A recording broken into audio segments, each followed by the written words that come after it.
My question is, and rather my comments, if you just look at or search in the Google about the lie index, unfortunately, जो जहाँ पे सबसे ज़्यादा झूठ बोला जाता है, तो we are among the top three countries,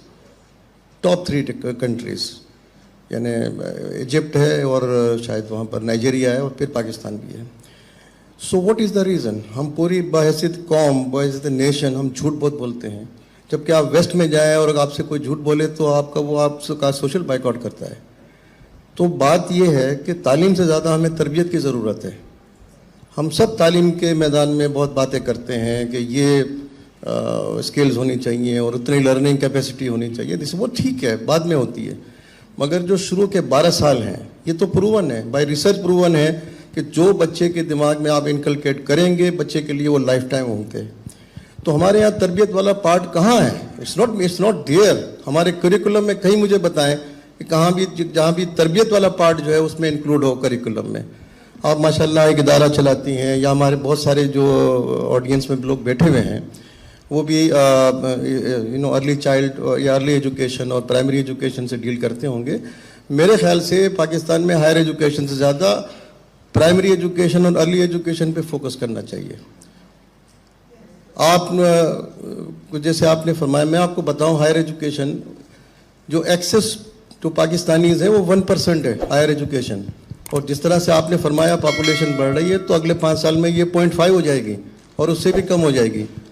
लेकिन तालीम का मकसद सिर्फ तालीम तो नहीं है कि हमने एक कोग्निटिव स्किल अपनी डेवलप कर ली, नॉलेज गेन कर लिया, सब कुछ कर लिया. आप ये देखें कि बहैसियत कौम हमारी तरबियत कहाँ पर है. पढ़े लिखे लोग ट्रैफिक रूल्स की वायलेट कर रहे होते हैं, जब वो 1 घंटे की फ्लाइट पे वो दुबई जाते हैं तो ठीक हो जाते हैं. तो तरबियत कहाँ है हमारी? ना हमारे पास सफाई है, ना हमारे पास पंक्चुअलिटी है, ना हमारे पास कोई और चीज़ है. डिसिप्लिन तो कोई है ही नहीं चीज़. मैं आपको एक छोटी सी मिसाल दूँ. मैं बहुत पहले एक दफ़ा स्विट्ज़रलैंड गया था एक ट्रेनिंग पे. वहाँ पर हम मैं और एक मेरा दोस्त थे, बहुत दूर एक गाँव में गए थे. It was very 2 hour journey. वहाँ पे अक्रॉस द रोड एक स्कूल था, हम एक दूसरी तरफ बैठे हुए थे, कॉफ़ी शॉप पे कॉफ़ी पी रहे थे. There was no traffic on the road on either side, बिल्कुल सन्नाटा था. तो जो दूसरा स्कूल था सामने के साइड पे, जब उसको इत्तेफाक से हमारे सामने स्कूल की छुट्टी हुई थी, तो बच्चे उस डिसिप्लिन के साथ स्कूल से निकल रहे थे कि मुझे उसी वक्त मैंने, और वो बच्चों की एज लिमिट 6 से आई थिंक 10 साल की रेंज में होंगे, and they stopped on the other side of the road until the volunteers came out from the school in a yellow jacket and they were crossing the roads to the students. So this was a type of discipline I saw there. हमारे बच्चे जब बड़े से बड़े school में ले, जब छुट्टी होती है तो ऐसे भागते हैं जैसे कि उनकी कोई जेल से रिहाई हुई है. तो तरबियत की ज़्यादा फोकस करने की ज़रूरत है. मेरा मैसेज यही है कि करिकुलम में आप तरबियत को डालें.